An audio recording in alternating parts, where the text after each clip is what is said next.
desliguem os celulares ou coloquem no modo silencioso. E nessa tarde nós estaremos expondo o texto do Evangelho segundo Marcos, capítulo 1. Evangelho segundo Marcos, obrigado. Capítulo 1, do versículo 2 ao versículo 13.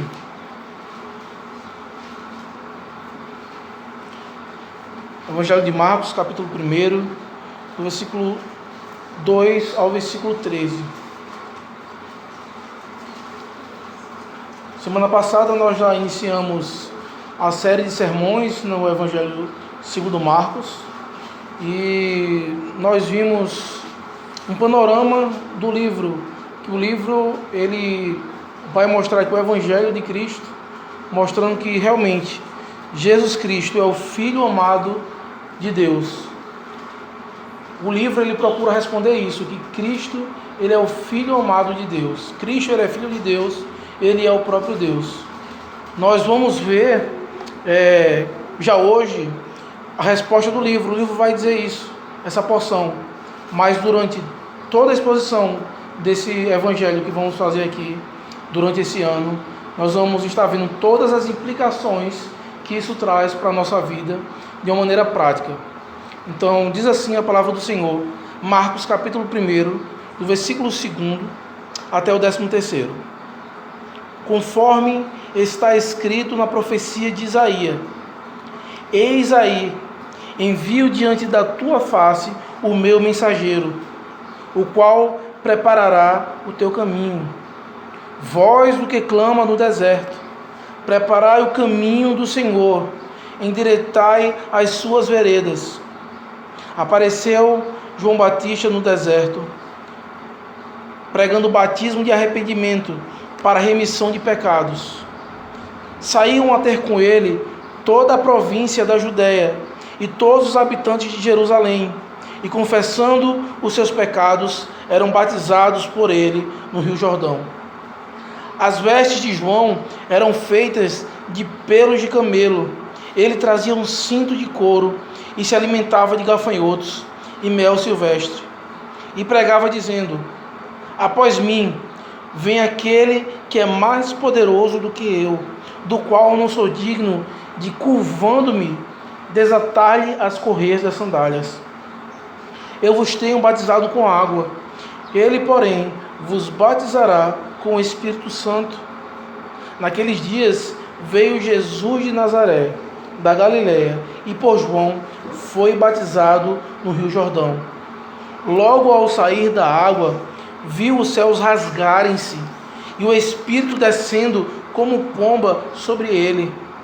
Então foi ouvida uma voz dos céus: Tu és o meu Filho amado, em ti me comprazo. E logo o Espírito o impeliu para o deserto, onde permaneceu 40 dias, sendo tentado por Satanás. Estava com as feras, mas os anjos o serviam. Amém. Oremos ao Senhor, pedindo iluminação pela sua palavra. Senhor Deus Todo-Poderoso, somos gratos a Ti, Senhor, por ter o prazer de ter em nossas mãos a revelação da Tua palavra, Senhor. Temos aqui o que o Senhor requer de nós. Agradecemos, Senhor, pelo prazer de ouvir sobre o ministério, vida, a obra do Teu Filho amado Jesus Cristo. Te peço que o Senhor me ajude como um instrumento falho e limitado, para que eu possa estar expondo aos meus irmãos, Senhor, a verdade da Tua palavra. Que eu seja encontrado fiel, Senhor, nessa tarde. Também peço, Senhor, que o Senhor seja com os meus irmãos, para que eles possam estar entendendo, Senhor, e que também sua mente estejam cativas à Tua palavra e o seu coração disposto a obedecer, Senhor, aquilo que eles têm ouvido. Pois se o nosso cristianismo não é prático, ele não é válido. Então nos ajuda, Senhor, a entender a Tua palavra, que a Tua palavra desça ao nosso coração e que os membros do nosso corpo estejam prontos a praticar a tua palavra. Essa é a nossa oração que te fazemos em nome de Jesus Cristo. Amém. Você, em algum momento da sua vida, você já recebeu uma notícia maravilhosa. Você acordou e recebeu uma notícia que você não esperava. E você, olha, que bênção, que maravilha que isso aconteceu. Pode ter sido uma notícia de que você passou no vestibular que você queria. Pode ter sido uma notícia que você vai ter um herdeiro. Pode ser uma notícia que você conseguiu um emprego. Ou que alguém que estava muito doente, a ponto de morrer, de repente foi curado. Durante a nossa vida, nós tivemos várias notícias maravilhosas, várias notícias boas, e muitas delas nós não esperávamos que aquilo fosse acontecer conosco. Mas o Evangelho, o texto em que nós vamos nos deparar, ele vai trazer algumas boas novas. O Evangelho, boas notícias para aquelas pessoas. Justamente há uma ideia de que algo que eles já esperavam, eles sabiam que isso ia acontecer, só que eles não sabiam quando. Eles sabiam como, mas não quando isso iria acontecer. E esse texto nós vamos ver as evidências de que as boas novas, aquilo que o Senhor tinha prometido, ele estava cumprido na plenitude dos tempos. Nós vamos ver no texto dessa tarde que as boas novas nós vamos ver as boas novas de salvação na proclamação, no batismo e na tentação do nosso Redentor. Nós vamos ver o Evangelho, as boas novas, nesses três momentos: na proclamação, no batismo e na tentação do Redentor. Nós vamos ver do versículo 2 ao versículo 8 as boas novas na proclamação profética de Cristo. Do versículo 9 ao versículo 11, nós vamos ver as boas novas no batismo do Filho. E no versículo 12 e no versículo 13, nós vamos ver as boas novas na tentação de Cristo.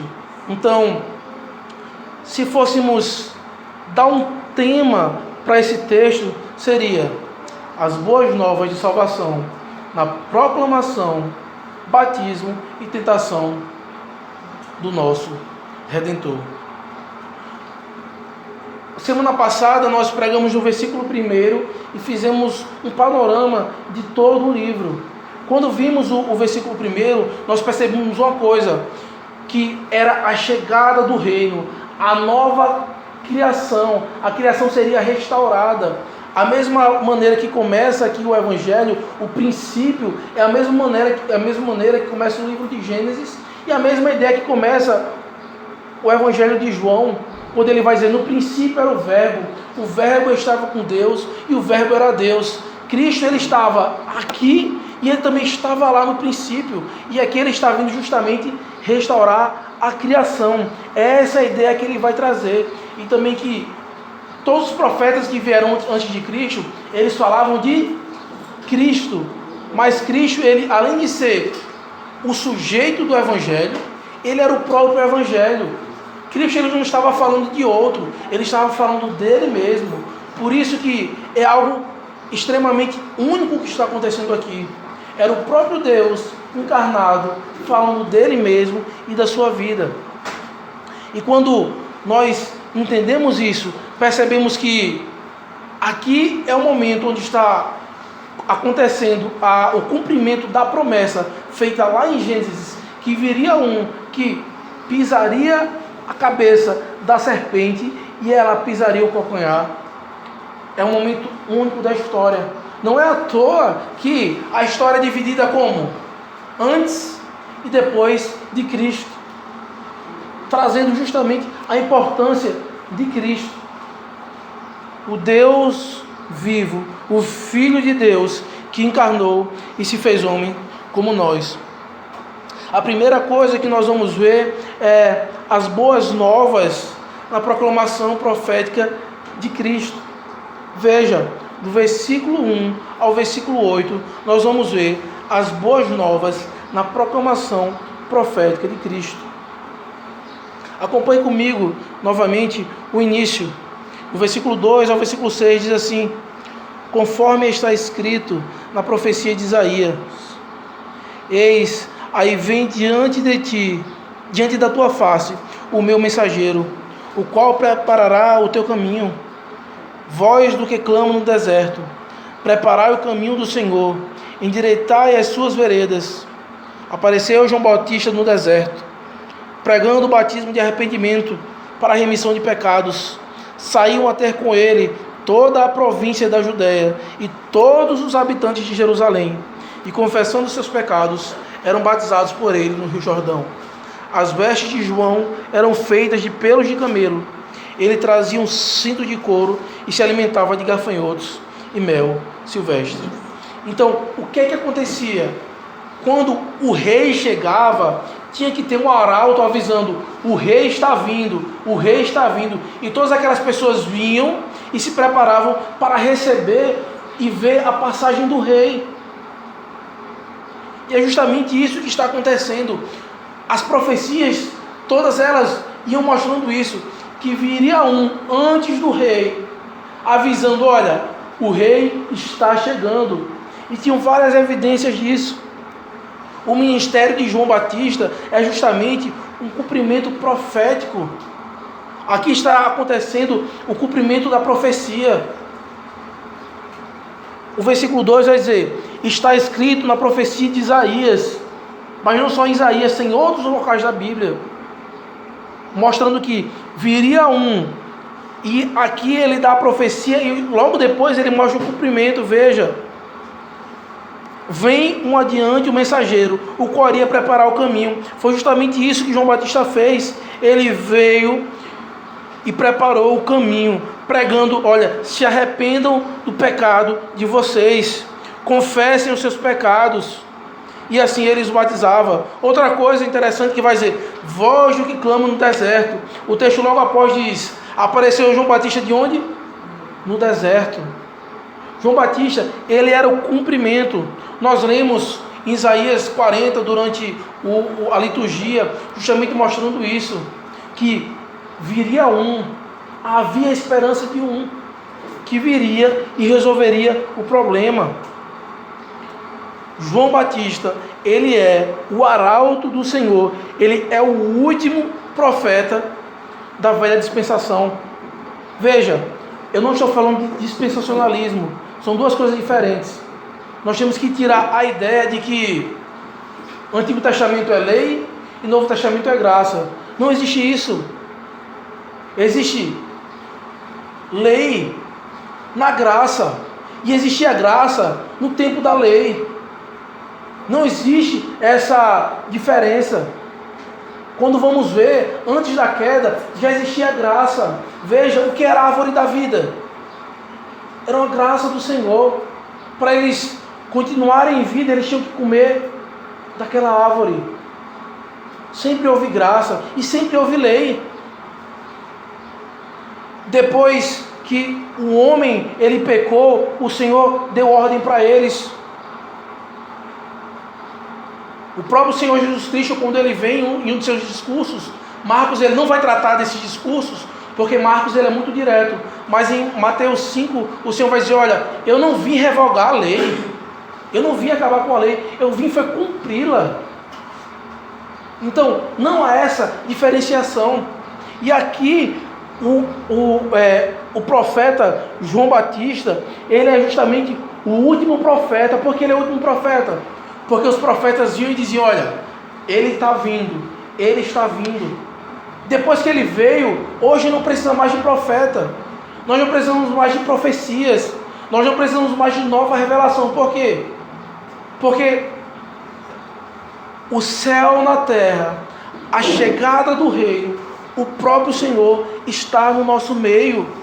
E o ministério de João Batista é justamente o cumprimento profético. Ele vem e avisa a todos. Veja o que diz o versículo 5. saíam a ter com ele toda a província da Judéia e todos os habitantes de Jerusalém, e confessando seus pecados, eram batizados por ele no rio Jordão. A pregação de João Batista era justamente para que todos aqueles a quem o Senhor tinha feito a promessa, todos os descendentes de Abraão, justamente são esses que vêm, todos da Judéia e de Jerusalém. Eles saem para ouvir, olha, aquele homem, ele está falando, ele é um profeta de Deus. Ele realmente tem feito coisas maravilhosas. Não é à toa que as pessoas chamavam, diziam que ele era quem? Elias. Rapaz, ele é Elias. E justamente nós vamos ver essa ênfase de que o Elias haveria de vir. Veja, o texto que nós lemos em Malaquias, capítulo 4, ele vai dizer: eis que eu vos enviarei o profeta Elias, antes que venha o grande e terrível dia do Senhor. Ele converterá o coração dos pais aos filhos, e o coração dos filhos a seus pais, para que eu não venha e fira a terra com maldição. Aqui ele já está mostrando justamente aquele que viria, aquele que antecederia e mostrava. E veja, Malaquias é o último livro da Bíblia. Ele termina dizendo isso: olha, vai vir alguém, virá um que irá resolver o problema. Vai vir um profeta que vai anunciar. Então, quando termina Malaquias, eles estão falando, olha, vai ter mais um. João Batista vem. E o interessante é que a maneira como João Batista ele vive, ele se veste, é justamente trazendo essa ideia. A roupa dele, a roupa profética de João Batista, vai trazer essa ideia da proclamação. Ele seria o último, ele seria o Elias. Era basicamente como Elias vivia, como Elias se vestia. As roupas eram feitas de animais, ele trazia um cinto de couro e se alimentava de gafanhotos e mel silvestre. Por isso que as pessoas diziam, olha, ele é Elias, olha o que ele está falando, olha o que ele está fazendo. E ele viria para quê? Foi o que nós lemos na hora da liturgia. Se arrependam dos seus pecados. Se arrependa. O que ele ia fazer? Ele iria converter o coração das pessoas. As pessoas iam se arrepender e iriam se converter na palavra dele. Em que consistia a pregação de João? O que é que ele proclamava? Qual era a boa nova que João tinha para dizer àquelas pessoas? Vejam por favor no versículo 7 e versículo 8 o que diz a palavra do Senhor. E pregava dizendo: após mim vem aquele que é mais poderoso do que eu, do qual eu não sou digno de, curvando-me, desatar-lhe as correias das sandálias. Eu vos tenho batizado com água, ele porém vos batizará com o Espírito Santo. João, ele tinha um entendimento que todo cristão deveria ter. Eu sou indigno perante o Senhor. Eu não tenho nenhuma dignidade, eu não tenho nenhum privilégio perante o Senhor por mim mesmo. Eu não sou nem digno de desatar as correias das sandálias. João estava dizendo, olha, eu estou aqui batizando vocês, mas vocês acham que o que eu estou fazendo é grandioso? Vocês acham que o meu ministério ele é grandioso porque eu tenho uma roupa parecida com a de Elias, porque eu como gafanhoto e mel, porque eu vim anunciar? Não. Eu estou anunciando alguém, eu estou falando de alguém que é mais poderoso do que eu. Eu não estou falando de mim, eu estou falando dele. Eu vos tenho batizado com água, ele vai batizar vocês com o Espírito Santo. João Batista, ele tinha em mente que, apesar de todos aqueles que deveriam ouvir, vieram ao seu encontro para ouvir a palavra de Deus, que a glória não devia ser para ele, a glória deveria ser para o Senhor Jesus Cristo. E é justamente o que ele fala em outros evangelhos. Ele fala: importa que ele cresça e eu diminua. O que importa é que ele cresça e que eu diminua. E como é que isso acontece? Isso tem sido usado como um jargão para músicas que levam você à emoção, e as pessoas cantam e choram, dizem: olha, o que importa é que ele cresça e que eu diminua. O que importa é que o nome de Cristo cresça e eu diminua. Mas isso não é para ser só algo emotivo. Isso tem que mostrar na prática.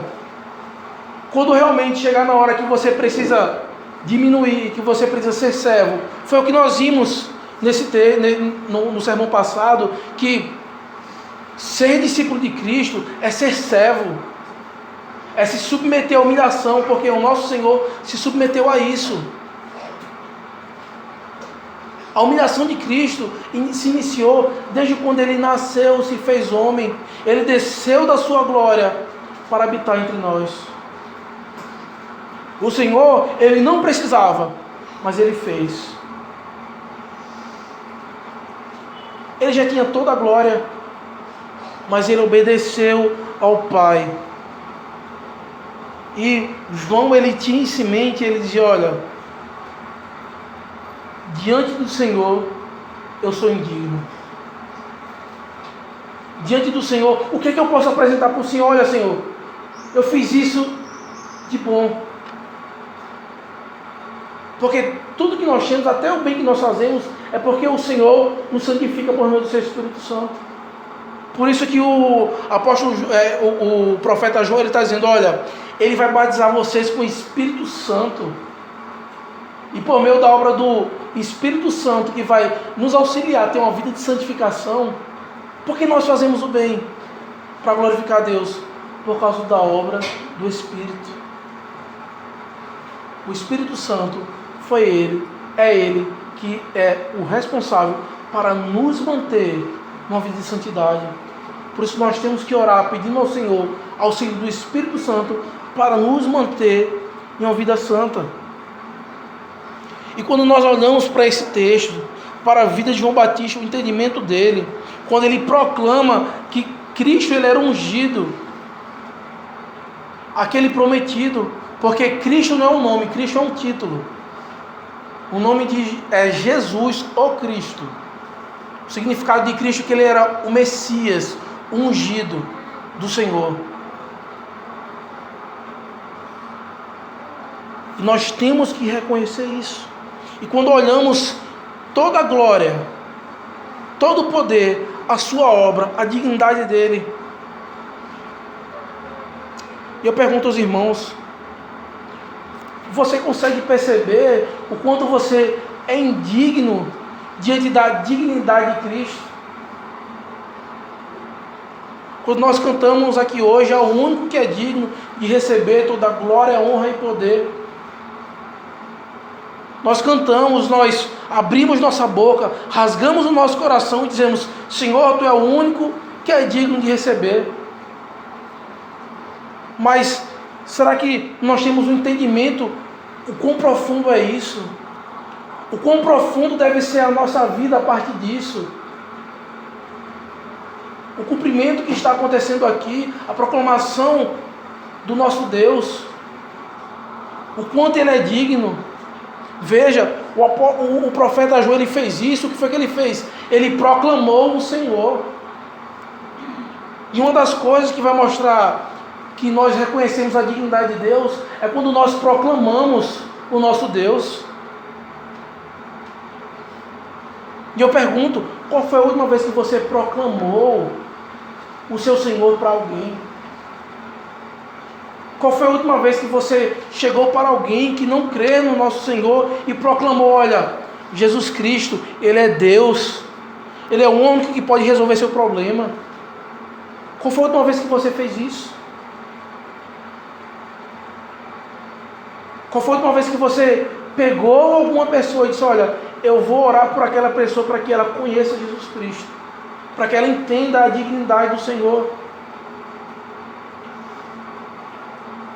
Muitas vezes nós não temos falado nem para nós mesmos, O Senhor é digno. O Senhor realmente é digno de tudo. Eu vou proclamar Ele na minha vida.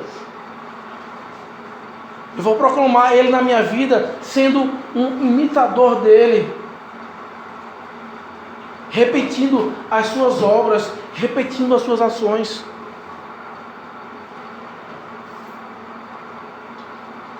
A sua vida, meu irmão, tem que resultar no crescimento da glória de Cristo. E foi justamente o que João Batista fez.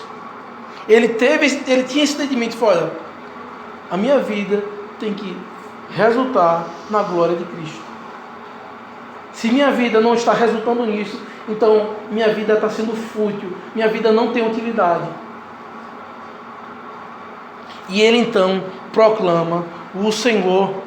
E vemos aqui o Evangelho na proclamação de Cristo. Arrependa dos seus pecados e creia no Filho, porque Ele lhe batizará com o Espírito Santo. Essa é a pregação do Evangelho. Essa é a boa nova do Evangelho. É isso que você tem que proclamar por aí. Se arrependa dos seus pecados. Creia no Filho. Se volte para o Senhor. E veja que somente Ele é digno. E vemos também as boas novas do batismo do Filho. Veja do versículo 9 ao versículo 11. O que diz a palavra do Senhor. Naqueles dias veio Jesus de Nazaré, da Galiléia, e por João foi batizado no Rio Jordão. Logo ao sair da água, viu os céus rasgarem-se, e o Espírito descendo como pomba sobre ele. Então foi ouvida uma voz dos céus: Tu és o meu Filho amado, em ti me comprazo. Primeira coisa que eu queria trazer, amém, dos irmãos, é que, primeiro, que aqui ele não está trazendo da forma batismal. Ele não está dizendo se deve ser por imersão ou aspersão. O texto aqui não está dizendo. Apesar de Atos 2, como o Espírito Santo ele veio sobre a cabeça do povo ali. Então a gente tem uma ideia de que é algo que vem de cima para baixo. Mas não é esse ponto que o texto aqui ele está tratando. Outra coisa que a gente tem que deixar claro é que não há nada demais no Rio Jordão. Se você for batizado nas águas do Jordão, ou no Rio Jordão, ou se vier a água lá do Jordão para você batizado, o seu batismo vai ser mais especial. Não. Isso não é verdade. Não tem nada de mais miraculoso, mais espiritual nas águas do Jordão. O batismo diz que ele tem que ser com água. Então, o que está acontecendo aqui nesse momento? Naqueles dias veio Jesus de Nazaré da Galiléia, e por João foi batizado no Rio Jordão. A gente vê que Marcos ele não entra em tantos detalhes como os outros. Nesse momento João disse: olha, Senhor, eu não sou digno de te batizar. E o Senhor Jesus fala: é necessário. Isso tem que acontecer. Por que isso deveria acontecer? Porque o batismo de João era para remissão de pecados. Nós acabamos de ler. João batizava para remissão de pecados. Mas Cristo ele pecou? Não. E por que Cristo precisava ser batizado? Cristo ele precisava ser batizado porque ele tinha que sofrer, ele tinha que se passar por um de nós. Ele estava dizendo: olha, eu irei passar por tudo que vocês passaram.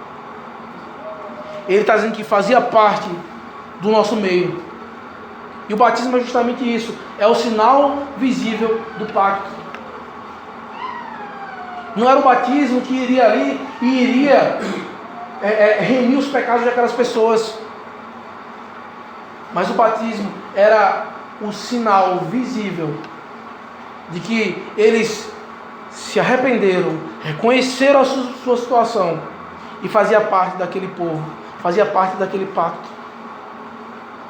E veja como esse momento do batismo é algo imprescindível para nós entendermos o que o livro de Marcos ele quer dizer. Ele está mostrando, olha, Cristo, ele é Deus, ele tem autoridade. Olha no versículo 10 o que acontece. Logo ao sair da água, viu os céus rasgarem-se, e o Espírito descendo como pomba sobre ele. Então foi ouvida uma voz dos céus: Tu és o meu filho amado, em ti me comprazo. Aqui é uma das poucas porções das Escrituras que nós podemos identificar claramente a Trindade presente. O Deus Pai, o Deus Filho e o Deus Espírito Santo. Nesse momento do batismo, um momento importante, acontece algo sobrenatural. Não foi nuvens que o céu estava fechado e abriu nuvens. A gente não sabe o que aconteceu ali, mas foi algo que não teria como descrever. Você já viu o céu se rasgar alguma vez? Os céus se rasgaram, aconteceu algo sobrenatural. Não tem como dizer o que aconteceu. Não sabe se uma dimensão ou outra se juntou. Mas sabe que aconteceu algo natural. E não foi uma pomba que desceu, foi como uma pomba. Aqui o evangelista Marcos, ele vai justamente querer mostrar para que nós tenhamos noção do que estava acontecendo. O céu se rasga e desce algo pairando sobre nós. Ou pairando ali naquele momento. O Espírito desce como pomba. E veja,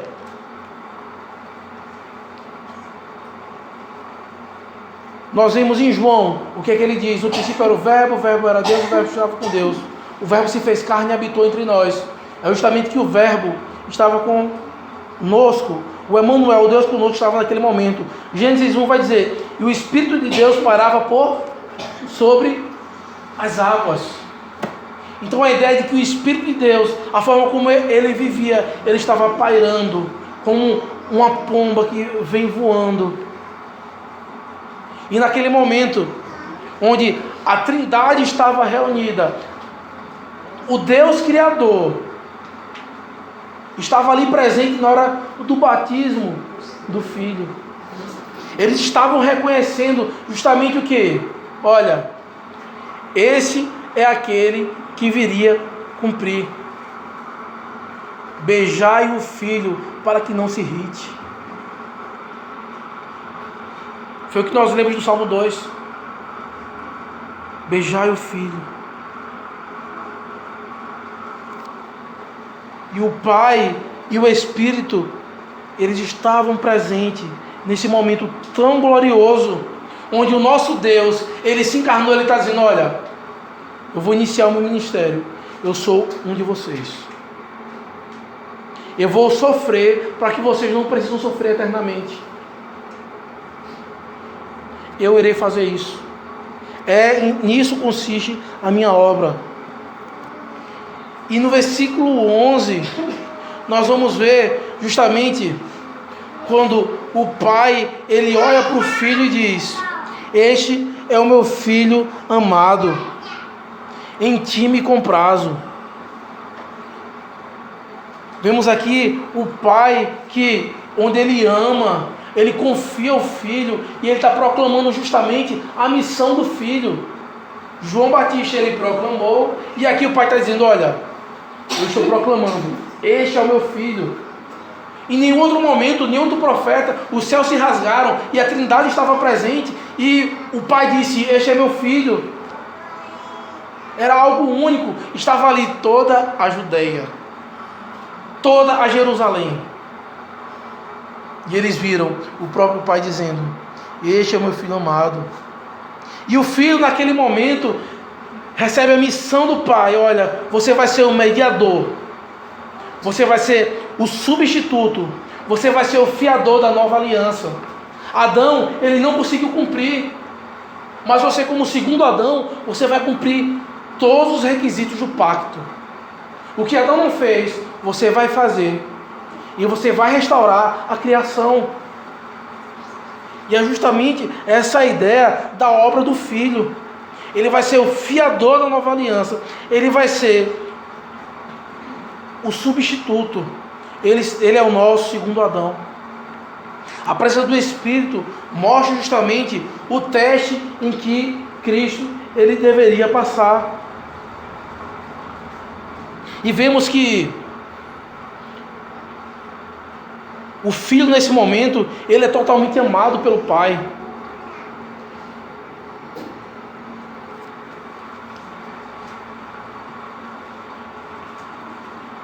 Veja como a linguagem ela é idêntica. Marcos ele inicia dizendo: o profeta Isaías diz que isso ia acontecer.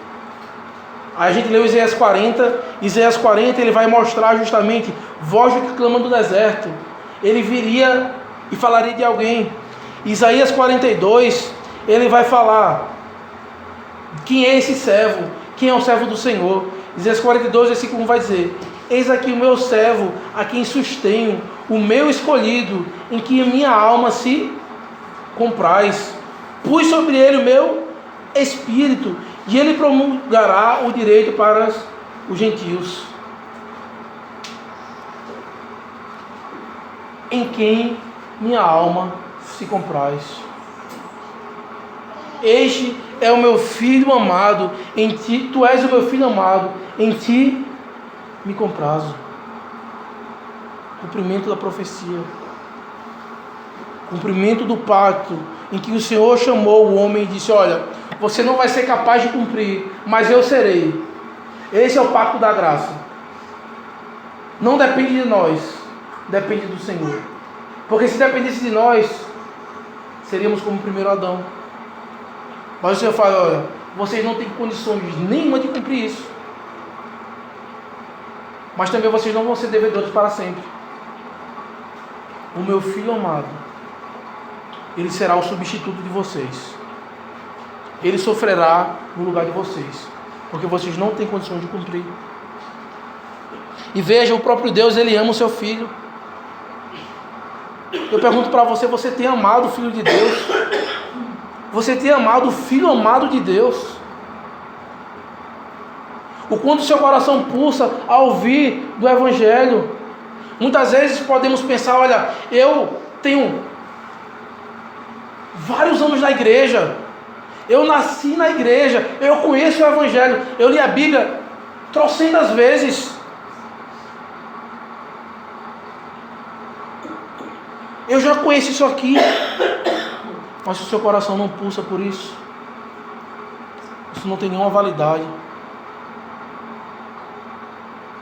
Se você não ama o Filho, se você não beija o Filho, se nas suas ações, de quando você sair daqui da igreja, de quando você chegar amanhã no seu trabalho, quando você começar a tratar a sua esposa, tratar o seu marido, se você não estiver pensando que você deve amar a eles como Cristo os amou, como Cristo nos amou, sua religião é vã. Nós temos que amar o Filho. Temos que entender que a coisa mais importante na nossa vida deve ser amar o Filho de Deus. Veja, nós amamos o Filho de Deus fazendo a mesma coisa que Ele fez. Ele se sujeitou ao Pai. O Pai nesse momento comissionou Ele: olha, você vai fazer isso. É extremamente necessário que você faça isso. E nós temos que nos sujeitar ao governo do Pai. Entender que Ele é soberano sobre nossas vidas, que Ele é o nosso soberano Senhor, o único que é digno de receber toda a honra, glória e poder. O seu consolo deve estar no Espírito Santo, o Consolador das nossas almas. E o batismo é algo muito importante. Não é minha ideia aqui fazer uma defesa do batismo, mas não precisa nem virar muitas páginas. Vejam o final de Mateus. O que é que diz a palavra do Senhor? Qual é o mandamento que Ele manda? O que é que Ele instituiu? O que nós, como crentes, os seus discípulos, devemos fazer? Jesus então comissiona aqueles e diz: olha, toda autoridade me foi dada no céu e da terra. Ide, portanto, fazer discípulos de todas as nações, batizando-os em nome do Pai, do Filho e do Espírito Santo, ensinando-os a guardar todas as coisas que vos tenho ordenado. E eis que estou convosco todos os dias, até a consumação do século. Vemos aqui a fórmula batismal. O Senhor diz que, olha, da mesma maneira que Ele foi batizado, nós também temos que ser batizados em nome do Pai, do Filho e do Espírito Santo. Fazer discípulos de todas as nações, pregar o Evangelho a toda criatura, e os batize em nome do Pai, do Filho e do Espírito Santo. Nós temos que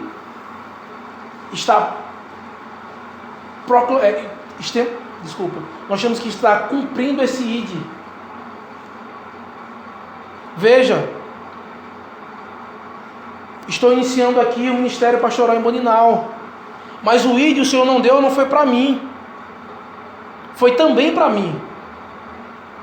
Mas os irmãos também têm que sair e pregar o Evangelho.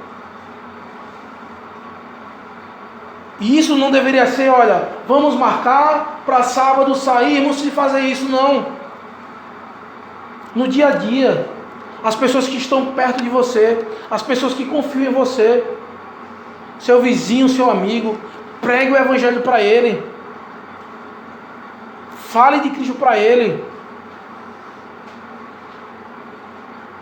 Em nenhum momento das Escrituras, o Evangelho foi pregado saindo fazendo mutirão. É uma estratégia que é válida. Mas fazer discípulo é de alguém que você está próximo. Veja o que Cristo fez com os seus discípulos. Era alguém que estava perto dele. Ele trazia as pessoas para perto dele e começava ali a mostrar o Evangelho. Isso é fazer discípulo. E o Senhor ordena: façam discípulos, preguem o Evangelho, e que eles sejam batizados em nome do Pai, do Filho e do Espírito Santo. E que eles guardem tudo o que o Senhor tem ordenado. A obra da Trindade: o Pai ama, o Filho executa a sua ordem, o Espírito Santo ele nos preserva. Eles fazem tudo por nós. O Deus Trino faz tudo por nós. Que possamos estar mostrando isso para outras pessoas. Ainda conseguimos ver as boas novas na tentação de Cristo. Veja, versículo 12 e versículo 13. A palavra do Senhor vai dizer: e logo o Espírito o impeliu para o deserto, onde permaneceu 40 dias, sendo tentado por Satanás. Estava com as feras, mas os anjos o serviam. Veja, versículo 12, ele vai iniciar dizendo: e logo o Espírito o impeliu para o deserto.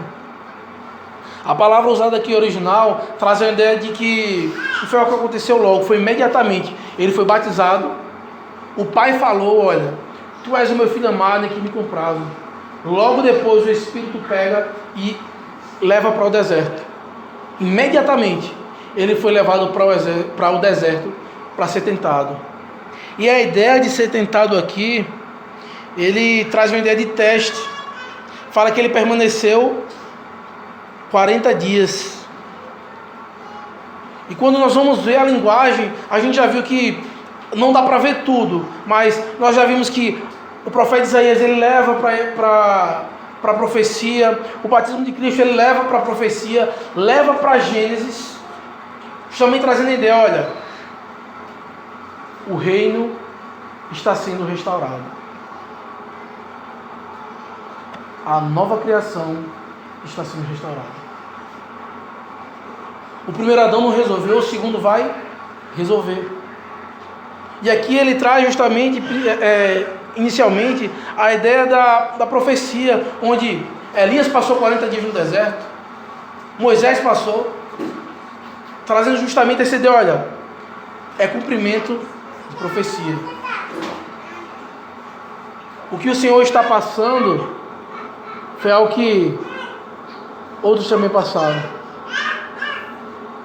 Ele saiu para o deserto. Lá de onde João veio, ele foi para cumprir a profecia. Fala também que ele foi tentado por Satanás. O uso dessa palavra aqui traz uma ideia de tentação, mas a maioria das vezes que essa palavra é traduzida, traz a ideia de um teste. Ele foi testado por Satanás. João aqui, ele não... como se os irmãos estiverem em casa e depois ler Marcos 4, Lucas 4, onde ele mostra quais foram as tentações, mas foi tentações como de homens como nós, que ele sofreu. O teste. Marcos, ele é tão detalhista. Ele está querendo imprimir aqui, por meio da linguagem, uma ideia. Ele fala que ele foi testado por Satanás. E quem também foi testado por Satanás? O primeiro Adão. Ele foi testado. Ele foi tentado por Satanás. Aquele momento onde o Senhor fez um pacto com o homem. Olha, se você não comer, você vai viver eternamente. Iria ter um teste. Depois daquele teste, se Adão não tivesse comido do fruto, ele iria viver eternamente. Mas Adão, ele não fez isso. Ele caiu. Cristo, ele foi testado também. Mas como ele era Deus e homem, ele não caiu. E Marcos está mostrando isso. Fez, olha, ele foi tentado por Satanás, da mesma maneira que Adão foi. Abra, por favor, em Apocalipse 20.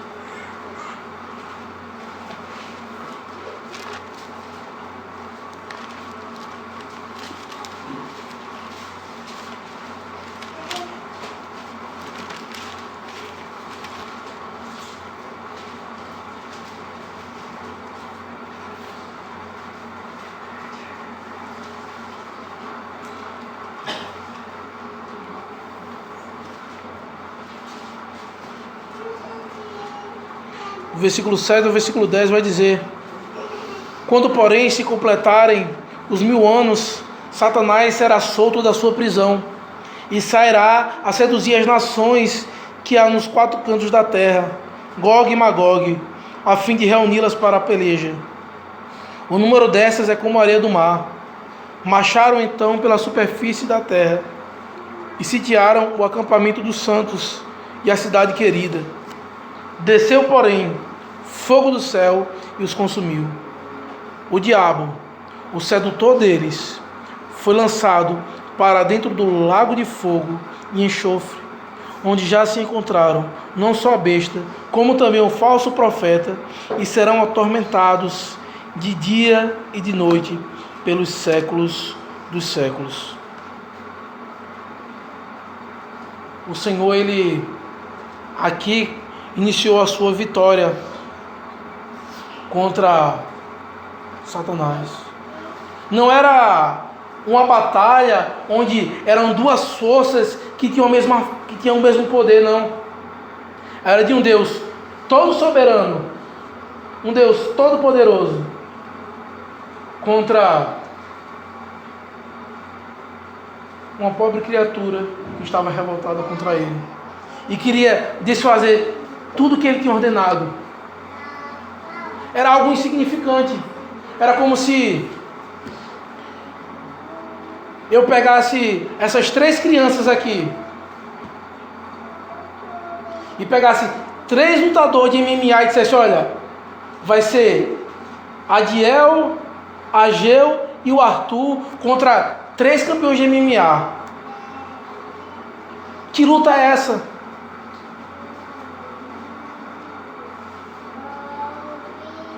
O Senhor Deus Todo-Poderoso, Ele é alguém que todo o poder, toda a força está com Ele. E tem alguém que queria mexer com isso, não queria que Ele executasse o que Ele quisesse, mas era algo em vão. Porque o próprio Deus, Ele veio e resolveu o nosso problema. Ele pisou na cabeça da serpente. É justamente essa ideia que começa em Gênesis, nós vemos aqui em Apocalipse termina. O dragão que foi derrotado. O Senhor que veio vencendo para vencer. Ele foi tentado. Ele estava com as feras. Veja como a linguagem que Marcos traz é justamente trazendo um retorno ao Éden. Primeiramente, Adão ele estava ali com os animais e os animais não o atacavam. Ele tinha justamente todo o controle ali, ele tinha todo o domínio sobre todos os animais. E quando Cristo ele estava no deserto com as feras, ele tinha ali justamente o que Adão não conseguiu fazer: domínio dos animais sobre as feras. E a ideia de feras aqui justamente é um animal feroz. E os anjos o serviam.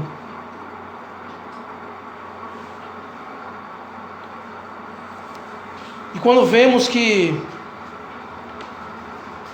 Cristo foi tentado, e nós também somos tentados. Mesmo Cristo tendo vencido em nosso lugar, ainda passamos por momentos de tentações na nossa vida. E o que é que nós devemos fazer quando nós somos tentados? Tiago diz que quando somos tentados e somos aprovados, isso nos traz aperfeiçoamento. É bem verdade. Mas o que nós devemos fazer quando somos tentados? Quando aparece na minha frente aquilo que meu coração pecaminoso tanto deseja, ou que às vezes o meu corpo necessita, o que é que deve sair da nossa boca? Todas as vezes que Cristo ele foi tentado, ele respondeu: assim diz a palavra de Deus. Assim diz a palavra de Deus. Assim diz a palavra de Deus. Isso é o que deve ser na nossa mente. A palavra de Deus diz isso. Mas, e se isso acontecer? A palavra de Deus diz isso.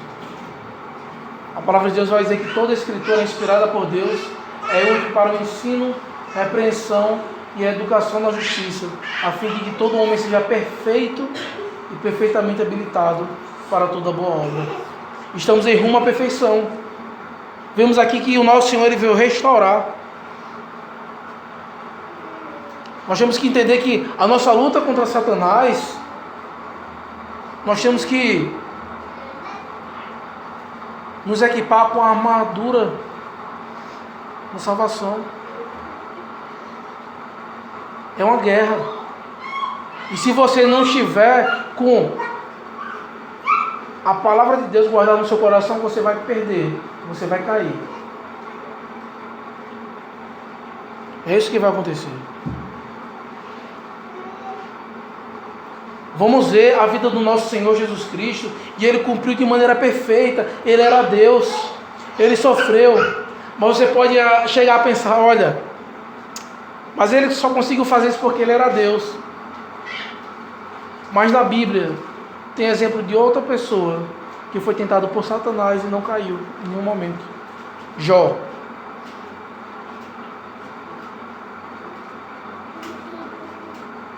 Satanás, com a permissão de Deus, tirou toda a sua família, riqueza, saúde.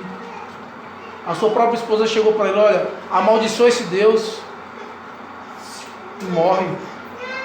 Você já pensou se tudo isso acontecesse com você? Você perdesse toda a sua família,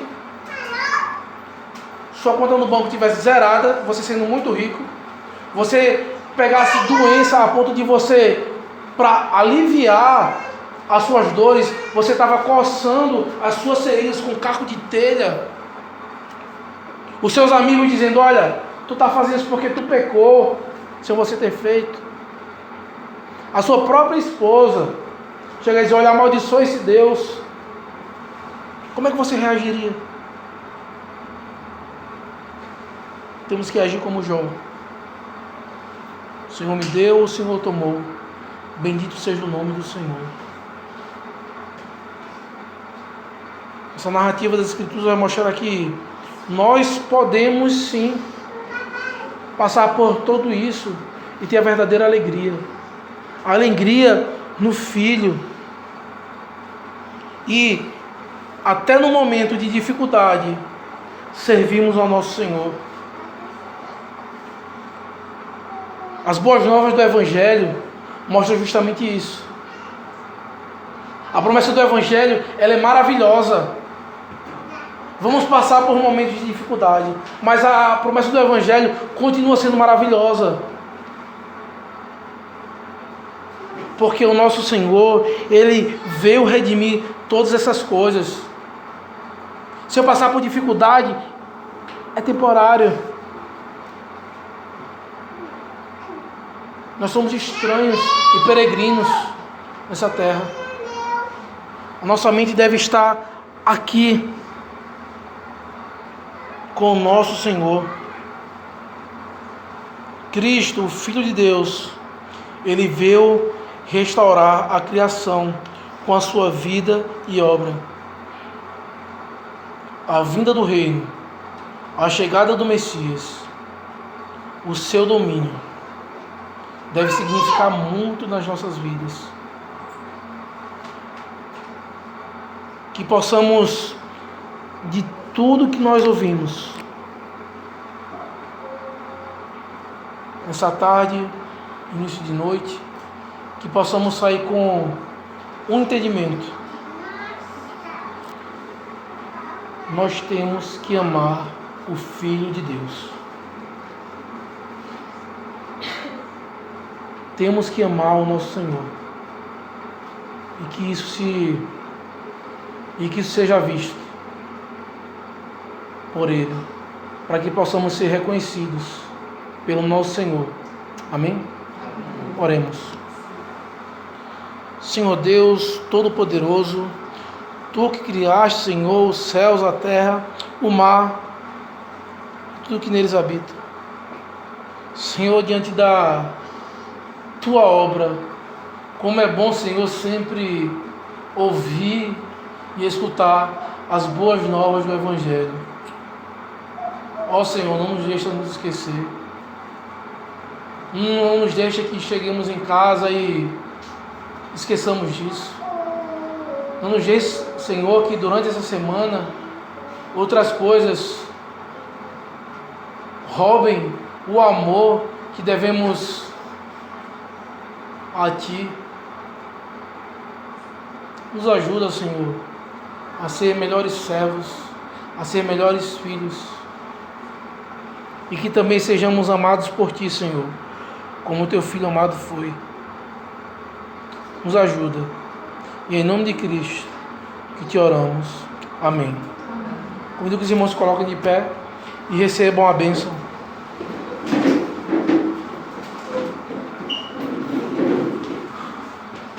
Que a graça do nosso Senhor e Salvador Jesus Cristo, o amor de Deus, nosso eterno e maravilhoso Pai,